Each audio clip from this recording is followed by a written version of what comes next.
Hi friends, ನಮಸ್ಕಾರ. Welcome to my channel. ಇವತ್ತು ನಾನು ಸುಲಭವಾಗಿ ಮತ್ತು ಕ್ರಿಸ್ಪಿಯಾಗಿ ಮನೆಯಲ್ಲೇ ರೆಸ್ಟೋರೆಂಟ್ ರುಚಿಯಲ್ಲಿ ಈಸಿಯಾಗಿ ಹೇಗೆ ಚಿಕನ್ ಕಬಾಬ್ ಮಾಡ್ಕೋಬೋದು ಅಂತ ತೋರಿಸ್ತಾ ಇದ್ದೀನಿ. ಇಲ್ಲಿ ನಾನು ಯಾವುದೇ ರೀತಿಯ ಚಿಕನ್ ಕಬಾಬ್ ಪೌಡ್ರನ್ನ ಯೂಸ್ ಮಾಡ್ತಾ ಇಲ್ಲ. ನಾನು ಅರ್ಧ kg ಚಿಕನ್ನ ತೊಳೆದು ತಗೊಂಡಿದ್ದೀನಿ. ನಾವು ವಿತ್ ಬೋನ್ ಆದರೂ ತೊಗೋಬೋದು, ಇಲ್ಲ ಬೋನ್ಲೆಸ್ ಚಿಕನ್ನಾದರೂ ತೊಗೋಬೋದು. ನಮ್ಗೆ ಯಾವ್ದು ಇಷ್ಟ ಆಗುತ್ತೋ ಅದನ್ನ ತೊಗೋಬೋದು. ಈಗ ಇದಕ್ಕೆ ಬೇಕಾಗಿರುವಂಥ ಇಂಗ್ರೀಡಿಯೆಂಟ್ನ ನೋಡೋಣ. ಅಚ್ಕಾರದ ಪುಡಿ, ಧನಿಯಾ ಪುಡಿ, ಕಾಳು ಮೆಣಸು, ಶುಂಠಿ ಪೌಡ್ರು, ಅರಿಶಿಣ ಪುಡಿ, ಗರಂ ಮಸಾಲ, ಜೀರಿಗೆ powder, cornflour 2 table spoon cornflour ತಗೊಂಡಿದ್ದೀನಿ. ಹಾಗೆ 2 ಟೇಬಲ್ ಸ್ಪೂನ್ ಮೈದಾ, ಅಕ್ಕಿ ಪೌಡ್ರು, ಹಾಗೆ ಇಲ್ಲಿ ನಾನು ಕಲರ್ ಪೌಡ್ರನ್ನ ತಗೊಂಡಿದ್ದೀನಿ. ನಾವು ಮನೆಯಲ್ಲೇ ಮಾಡೋದ್ರಿಂದ ನಮಗೆ ಬೇಡ ಅಂದರೆ ಕಲರ್ ಪೌಡ್ರನ್ನ ಸ್ಕಿಪ್ ಮಾಡ್ಬೋದು. ನಿಂಬೆಹಣ್ಣು, ಒಂದು ಮೊಟ್ಟೆನ ತಗೋತಾ ಇದ್ದೀನಿ ನಾನಿಲ್ಲಿ, ಮತ್ತು ಬೆಳ್ಳುಳ್ಳಿ ಪೇಸ್ಟ್ನ ತಗೋತಾ ಇದ್ದೀನಿ. ಇದೆಲ್ಲ ಇಂಗ್ರೀಡಿಯೆಂಟ್ನ ಈಗ ಒಂದು ಬೌಲ್ಗೆ ಹಾಕಿ ಚೆನ್ನಾಗಿ ಮಿಕ್ಸ್ ಮಾಡ್ಕೋಬೇಕು. ಈ ಕಾರ್ನ್ಫ್ಲೋರು, ಅಕ್ಕಿ ಪೌಡ್ರು, ಅಚ್ಕಾರದ ಪುಡಿ, ಬೆಳ್ಳುಳ್ಳಿ ಪೇಸ್ಟ್ ಇದೆಯಲ್ಲ, ಇದೆಲ್ಲ ಚೆನ್ನಾಗಿ ಮಿಕ್ಸ್ ಆಗಬೇಕು. ಇದು ಚೆನ್ನಾಗಿ ಮಿಕ್ಸ್ ಆದಮೇಲೆ ಇಲ್ಲಿ ಒಂದು ಮೊಟ್ಟೆ ಹಾಕೋತಾ ಇದ್ದೀನಿ. ಮೊಟ್ಟೆನ ಒಡೆದಾಕಿ ಮತ್ತು ನಿಂಬೆಹಣ್ಣಿನ ರಸ, ಸ್ವಲ್ಪ ಉಪ್ಪು, ಇದನ್ನು ಹಾಕಿ ಮತ್ತೆ ಚೆನ್ನಾಗಿ ಕಲಿಸ್ಕೊಬೇಕು. ನಾವು ಕೈಯಲ್ಲೇ ಚೆನ್ನಾಗಿ ಕಲಿಸ್ಬೇಕು. ಅದು ಗಂಟಿರಬಾರ್ದು, ಗಂಟಿಲ್ಲದೆ ಇರೋ ಹಾಗೆ ಚೆನ್ನಾಗಿ ಕಲಿಸ್ಬೇಕು. ನಾವಿಲ್ಲಿ ಕಾರ್ನ್ಫ್ಲೋರು ಮತ್ತು ಅಕ್ಕಿ ಪೌಡ್ರು, ಮೈದಾನ ಹಾಕಿರೋದ್ರಿಂದ ಅದು ನಮಗೆ ಅಲ್ಲಿ ಬೈಂಡಿಂಗ್ ಕೊಡುತ್ತೆ, ಚೆನ್ನಾಗಿ ಕಬಾಬು ಕ್ರಿಸ್ಪಿಯಾಗಿ ಬರುತ್ತೆ.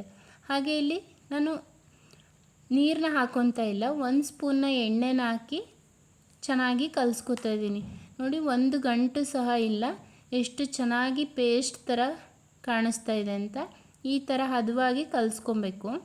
ಇದು ಚೆನ್ನಾಗಿ ಕಲಸಾದ್ಮೇಲೆ ನಾವು ಚಿಕನ್ಗೆ ಇದನ್ನ ಹಾಕ್ಕೊಬೇಕು, ಈ ಮಸಾಲೆನ.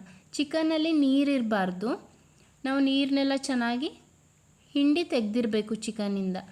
ಈಗ ನಾವು ಈ ರೆಡಿ ಮಾಡಿಟ್ಟಿದ್ದಂಥ ಕಬಾಬ್ ಮಿಕ್ಸ್ನ ಹಾಕಿ ಚೆನ್ನಾಗಿ ಮಿಕ್ಸ್ ಮಾಡ್ಕೋಬೇಕು. ಇಲ್ಲಿ ನಿಂಬೆಹಣ್ಣು ರಸ ಹಾಕಿರೋದ್ರಿಂದ ನಮಗೆ ಚಿಕನ್ ಕಬಾಬು ಜ್ಯೂಸಿಯಾಗಿರುತ್ತೆ. ನಿಂಬೆಹಣ್ಣು ಹಾಕೋದ್ರಿಂದ ಒಂದು ಎಕ್ಸ್ಟ್ರಾ ಫ್ಲೇವರ್ ಕೊಡುತ್ತೆ. ಹಾಗೆ ನಾವು ಸ್ವಲ್ಪ ಕಲರ್ ಪೌಡ್ರನ್ನೂ ಹಾಕಿದ್ವಲ್ಲ, ಮತ್ತು ಎಷ್ಟು ಚೆನ್ನಾಗಿ ಕಲರ್ ಆಗಿ ಕಾಣ್ತಾ ಇದೆ ನೋಡಿ. ಹಾಗೆ ಇಲ್ಲಿ ರೆಸ್ಟೋರೆಂಟಲ್ಲಿ ಮಾಡೋರೆಲ್ಲ ನಾವು ಸಂಜೆಗೆ ಕಬಾಬ್ ಮಾಡ್ತೀವಿ ಅಂತ ಪ್ಲ್ಯಾನ್ ಮಾಡ್ಕೊಂಡಿದ್ರೆ ಅವರು ಮಧ್ಯಾಹ್ನನೇ ಈ ರೀತಿ ಮಸಾಲೆ ಎಲ್ಲ ಮಿಕ್ಸ್ ಮಾಡಿ ಇಟ್ಟಿರ್ತಾರೆ. ಈಗ ನಾವು ಮನೇಲಿ ಮಾಡೋದ್ರಿಂದ ಅಟ್ಲೀಸ್ಟ್ ಒಂದು 2 ಅವರ್ಸ್ ಆದ್ರೂ ಈ ಥರ ಮಿಕ್ಸ್ ಮಾಡಿ ಇಡಬೇಕು. ನಾವು ಫ್ರಿಡ್ಜಲ್ಲಾದ್ರೂ ಇಡ್ಬೋದು, ಅಥವಾ ಹಾಗೆ ಹೊರಗಾದ್ರೂ ಇಟ್ಕೋಬೋದು. ನಮಗೆ ಟೈಮ್ ಇಲ್ಲ ಅಂದರೆ ಅರ್ಧ ಗಂಟೆ ಆದರೂ ಸಹ ನಾವು ಈ ಥರ ಮಿಕ್ಸ್ ಮಾಡಿ ಇಡಬೇಕು. ಇದು ಚಿಕನ್ಗೆ ಎಲ್ಲ ಮಸಾಲೆ ಎಲ್ಲ ಹಿಡ್ಕೊಳ್ಳುತ್ತೆ, ಆಗ ಕಬಾಬು ಚೆನ್ನಾಗಿ ಬರುತ್ತೆ. ಹೋಟೆಲಲ್ಲೆಲ್ಲ ಹೀಗೆ ಮಾಡೋದು, ಹೋಟೆಲ್ ರೆಸ್ಟೋರೆಂಟ್ಗಳಲ್ಲಿ ಇದೇ ಥರ ಮಾಡೋದು, ಅದರಿಂದ ಅದು ಟೇಸ್ಟಿಯಾಗಿರುತ್ತೆ. ಹಾಗೆ ನಾವು ಮನೇಲೂ ಸಹ ಈ ರೀತಿ ಮಾಡೋದ್ರಿಂದ ತುಂಬ ಕ್ರಿಸ್ಪಿಯಾಗಿ ಮತ್ತು ಜ್ಯೂಸ್ ಥರ ಇರುತ್ತೆ. ಲೆಮನೆಲ್ಲ ಹಾಕಿದ್ವಲ್ಲ, ಜ್ಯೂಸಿಯಾಗಿರುತ್ತೆ. ಈಗ ಒಂದು ಪ್ಯಾನ್ಗೆ ನಾನು ಇಲ್ಲಿ ಎಣ್ಣೆನ ಹಾಕೋತಾ ಇದ್ದೀನಿ. ಎಣ್ಣೆ ಚೆನ್ನಾಗಿ ಕಾಯಬೇಕು. ಎಣ್ಣೆ ಕಾಯೋಕ್ಕೆ ಮೊದಲೇ ನಾವು ಚಿಕನ್ನ ಹಾಕಬಾರ್ದು.